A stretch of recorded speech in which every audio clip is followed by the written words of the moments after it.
Clean, honest government. Lots of people will tell you that clean, honest government isn't possible.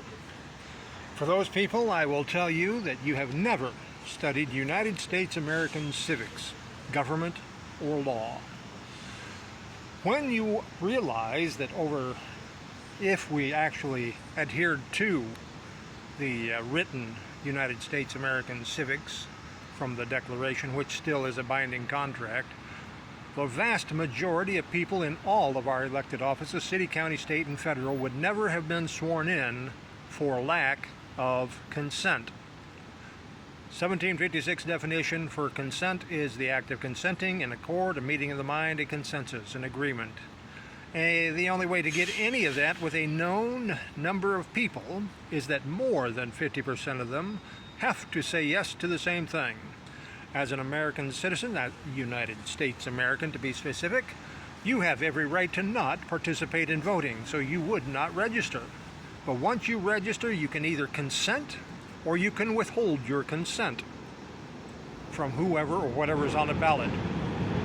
Basically, the only requirement is that if you want something or someone on the ballot to win, you must submit a consenting ballot.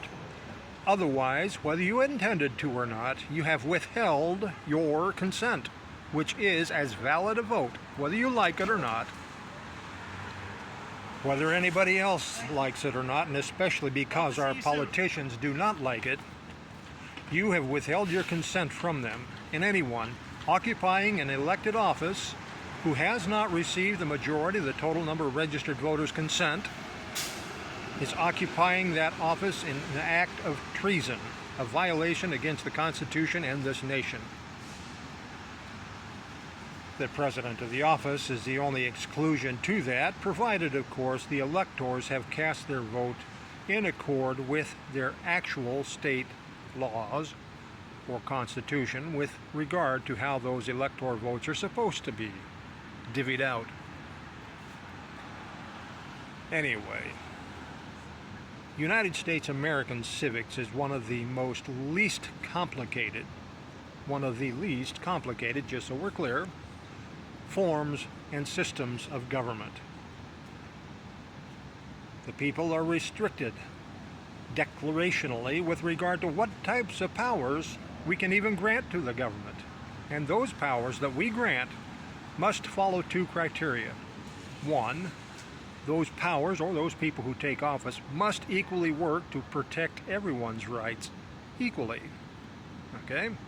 Second, they must get the majority of the total body of registered voters' consent, which means for those politicians who leave the dead people's names on a list for potential fraud, the people who have moved out of the area whose name should have been removed, and they are left on there, is also potential fraud, because they are not supposed to be voting in that district, and especially if they're dead.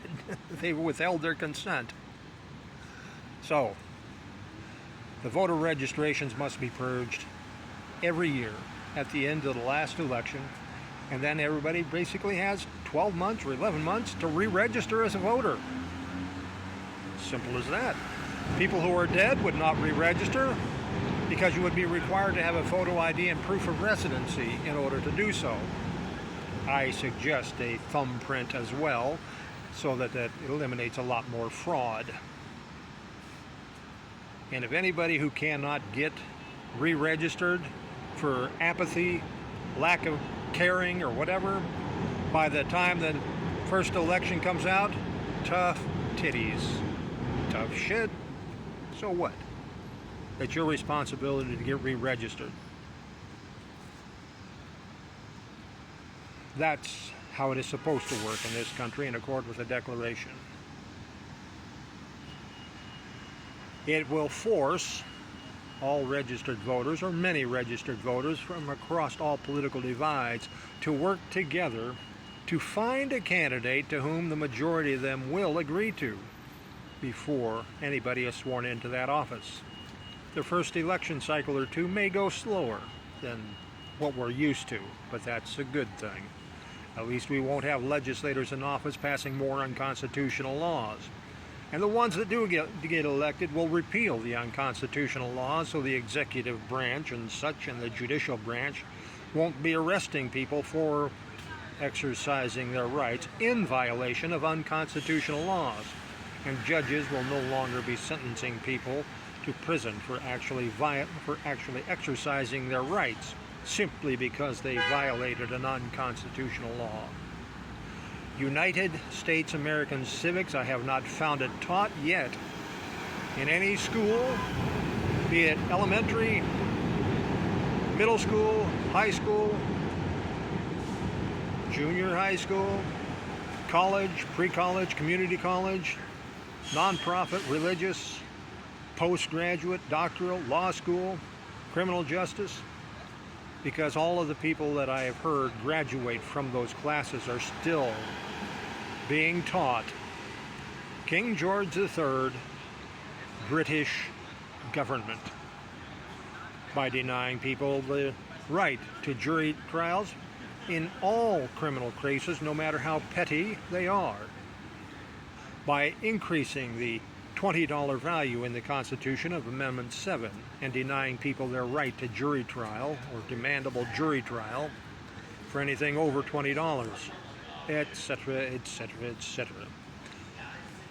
There's more on cleanhonestgovernment.com. Thank you.